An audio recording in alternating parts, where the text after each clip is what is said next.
Seja bem-vindo à Revista Fórum, eu sou Carlito Neto, historiador e cientista político. E hoje, meu amigo e minha amiga, eu tô aqui para falar com vocês sobre esse rolo envolvendo ali o Banco Master, envolvendo o Rio-Prev e envolvendo o União Brasil. Todo mundo está acompanhando toda essa situação envolvendo os ministros do Supremo Tribunal Federal, a grande mídia tentando atacar ali o ministro Dias Toffoli, o ministro Fachin, o ministro Alexandre de Moraes. E aqui eu queria deixar de cara um ponto bem claro, tá? Ninguém está acima da lei. Todo mundo é igual diante da lei, inclusive no que diz respeito a ter direito à presunção da inocência, direito ao contraditório e à ampla defesa.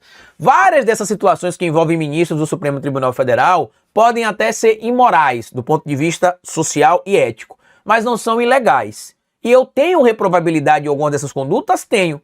Mas quando você pega, por exemplo, um veículo, pegando um vídeo de 2023, que foi gravado em um resort, e divulga esse veículo agora, nas entrelinhas, sem detalhar muito claramente de quando é o vídeo, e deixando ali nas entrelinhas que esse encontro poderia ter acontecido depois do caso Master, fica claro que o objetivo da imprensa ligada a esse núcleo, pelo menos, não é combater os abusos de ministros do Supremo Tribunal Federal, não é denunciar violações cometidas por ministros do Supremo Tribunal Federal. O objetivo é um só: tentar defender os próprios interesses, atacando as instituições democráticas do Estado Democrático de Direito. O próprio ministro Fachin, que estava calado, entendeu após aquela matéria publicada pelo Metrópolis que o objetivo talvez não fosse questionar a legalidade da atuação do ministro Toffoli, mas sim tentar criminalizar o Supremo Tribunal Federal. E aqui eu quero deixar isso bem claro desde o começo, porque eu defendi o direito ao julgamento justo do Moro, o direito ao julgamento justo do Dallagnol e o direito ao julgamento justo do criminoso genocida que tentou dar um golpe de Estado chamado Jair Messias Bolsonaro. Todos eles tiveram direito à presunção da inocência, direito ao contraditório e à ampla defesa. Bolsonaro, inclusive na minha análise, de forma exagerada. O legislador brasileiro, percebendo que a gente poderia ter uma mídia como a gente tem hoje, um congresso como a gente tem hoje, inclusive envolvido em esquemas de roubalheira, de corrupção, de passar a mão no dinheiro do povo, entendeu que existem instrumentos legais para, sim, promover cassação de mandato de ministro do Supremo Tribunal Federal, né? De ministro que foi indicado e passa por um processo de impeachment quando comete crime de responsabilidade. Neste momento tem cometimento de crime de responsabilidade pelo ministro Dias Toffoli? Não.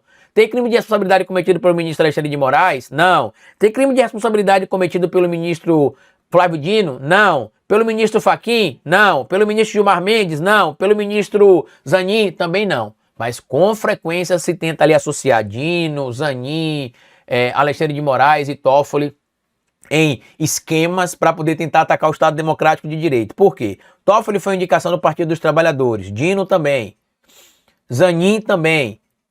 E o ministro Alexandre de Moraes, apesar de não ter sido a indicação do Partido dos Trabalhadores, por conta da sua atuação em defesa da democracia junto com o Supremo Tribunal Federal, porque ele não fez nada sozinho, evidentemente, né? Ele fez isso com os membros do Supremo Tribunal Federal, atuando dentro da lei, se diz que hoje a relação entre o ministro Alexandre de Moraes e o presidente Lula é muito próxima. E é até estranho a gente tentar explicar isso, né? Porque o estranho é o poder legislativo, o poder executivo e o poder judiciário não terem uma relação próxima. Afinal, a própria República e o Estado Democrático de Direito brasileiro, estabelecido lá na própria Constituição, diz que os poderes são autônomos e independentes, mas são harmoniosos. Eles não têm de ficar se engalfinhando como está acontecendo nos últimos anos por conta da quantidade de criminosos que acabaram entrando dentro do Congresso Nacional, ocupando o cargo de parlamentar, atuando em interesse próprio, ultrapassando o limite da legalidade em diversas oportunidades, obrigando o representante do Poder Judiciário, o STF, a atuar para reestabelecer a legalidade. Mas dito isso, meu amigo, hoje a Polícia Federal promoveu uma operação, né, de busca e apreensão e foi ali, mirando ali os investimentos de R$1 bilhão do Rio-Prev no Banco Master. Quem é, Carlito, o alvo? Quem era o alvo dessa operação hoje? O alvo era o presidente do Rio-Prev, o senhor Davis, o Rio Previdência, melhor dizendo, Davis Marcon Antunes, tá? Que inclusive não tá aqui, tá nos Estados Unidos da América.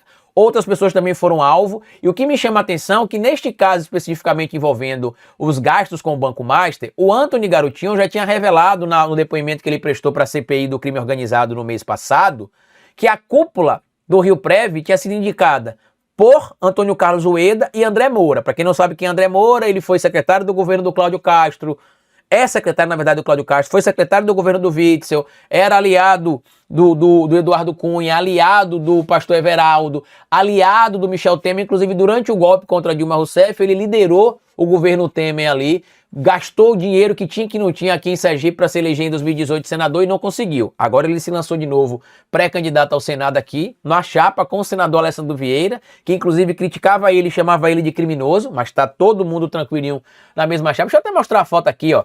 O senhor André Moura tá aqui, ó.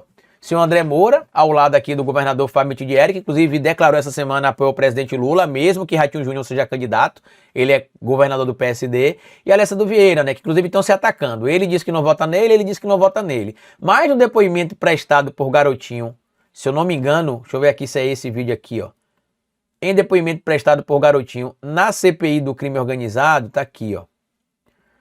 Nesse depoimento prestado por Garotinho na CPI do crime organizado, quer ver a data exata, no dia 16 de dezembro, ele disse que quem nomeou a cúpula do Rio Prev foi União Brasil. E não é só esse caso não, tá? União Brasil também nomeou a cúpula do Rio Prev, a cúpula da Previdência de outros estados, que também estavam no comando. Inclusive, não só no comando com a indicação, mas por pessoas ligadas ao próprio União Brasil como dirigente. Como aconteceu no estado, por exemplo, do Amazonas e como aconteceu também no estado, quer ver, do Amapá e do estado de Roraima, não, do Amazonas, isso tá aqui, do estado do Amazonas, do estado do Amapá, do Rio de Janeiro e do estado do Amapá também, tá?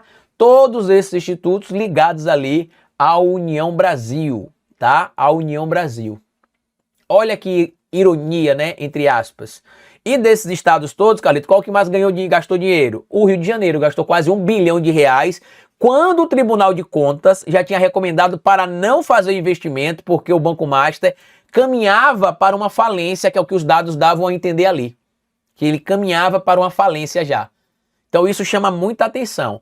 E aí, além dessa questão envolvendo as fraudes envolvendo o Banco Master, tem aquela outra questão envolvendo a Operação Overclean, que muita gente tem chamado ali de uma Lava Jato 2.0, né? Que pode chegar em muitos políticos ali, só que com atuação diferente da que teve a Polícia Federal e o Ministério Público durante o governo, durante a gestão do Dallagnol e do Moro, lá na Força Tarefa da Lava Jato de Curitiba, que se escolhia quem deveria ser apontado ou não.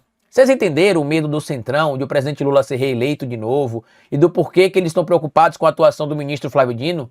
É muita falcatrua que está sendo revelada.